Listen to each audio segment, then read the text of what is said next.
আগে আমরা শুনতাম, আবার নিন্দুকেরা বলে যে এক সময় নাকি সবার আগে গোপালগঞ্জ। মাননীয় স্পিকার, এখন কি আমরা বলবো সবার আগে বগুড়া? মাননীয় স্পিকার, তার সার্বভৌমত্ব রক্ষার জন্য আমাদেরকে বাজেট বেশি করে দিয়ে মানুষ আমাদের স্বাধীনতা রক্ষা করতে। মাননীয় স্পিকার, মাননীয় স্পিকার, আমাকে একটু সময় বাড়িয়ে দিতে হবে, আমার কিছু কথা আছে। মাননীয় স্পিকার, কেন বলতেছি?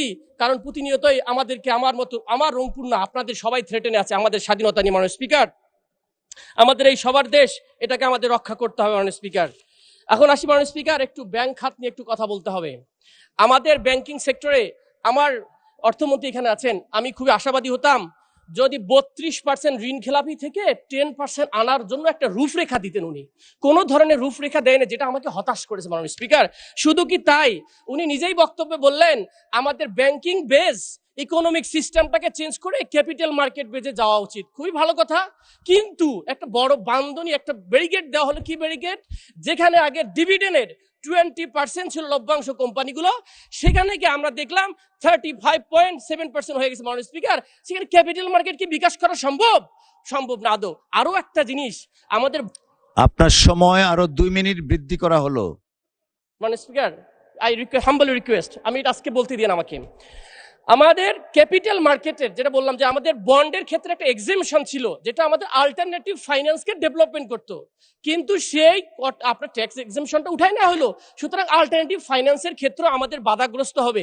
সে দৃষ্টিকোণ থেকে আমি মনে করি বাজেটের এই বিষয়টাকে আবার পুনরায় থিঙ্কিং করা আছে। মাননীয় স্পিকার, আরেকটা একটু আমরা সাংবিধানিক ইস্যু থেকে আসি।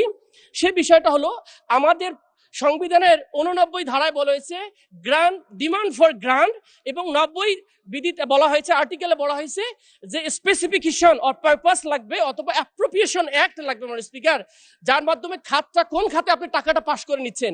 আমরা দেখলাম 5.1 বা অথবা 47 থেকে 48 হাজার কোটি টাকা, যেটার কোনো খাত নির্ধারণ করা নেই। মাননীয় স্পিকার, বিবিতে রাখা হয়েছে। এটা এই বাজেটের একটা বড় ঘাটতি এবং এটা কনস্টিটিউশনের একটা ভায়োলেশন। আমি মনে করি এখান থেকেও আমাদের প্রতিরক্ষা খাতে বাজেট যেতে পারে। মাননীয় স্পিকার, আমার এলাকা সম্পর্কে কথা বলতেছে 2-4 মিনিট।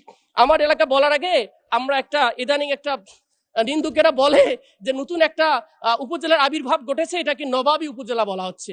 মাননীয় স্পিকার, আমি বগুড়ার শিবগঞ্জ উপজেলার কথা বলতেছি, যেখানে অন্য এলাকায় বাজেট পায় না, সেখানে এক উপজেলায় কি এক ক্যারিসমেটিক মিরাকল, সেখানে 76 কোটি টাকা চলে যায়। মাননীয় স্পিকার, আগে আমরা শুনতাম, আবার নিন্দুকেরা বলে যে এক সময় নাকি সবার আগে গোপালগঞ্জ। মাননীয় স্পিকার, এখন কি আমরা বলবো সবার আগে বগুড়া? মাননীয় স্পিকার, আমরা এই বাংলাদেশ চাই না। মাননীয় স্পিকার, সবার আগে যদি বাংলাদেশ হয়, প্রতিটা প্রান্তের মানুষের জন্য সমান ধরনের বাজেট বরাদ্দ থাকতে। মাননীয় স্পিকার, এখন আসি আমার এলাকার কথা নিয়ে। অমর্ত্য সেন একটা কথা বলেছেন, ডেভেলপমেন্ট ইজ ফ্রিডম, কিন্তু আমার এলাকার ফ্রিডম আসলে খুবই সংকীর্ণ। আমার এলাকার রাস্তাঘাট 70% কাঁচা, আর বরিশাল অঞ্চলে 70% পাকা। আমি যেখানে যাই, আমার জেলার যে কোনো ইউনিয়নে যাই, সেখানে গেলে আমাকে বলে, আমার অঞ্চলের মানুষ আমাকে বলে আমাদের রাস্তাগুলো পাকা করে দেন না।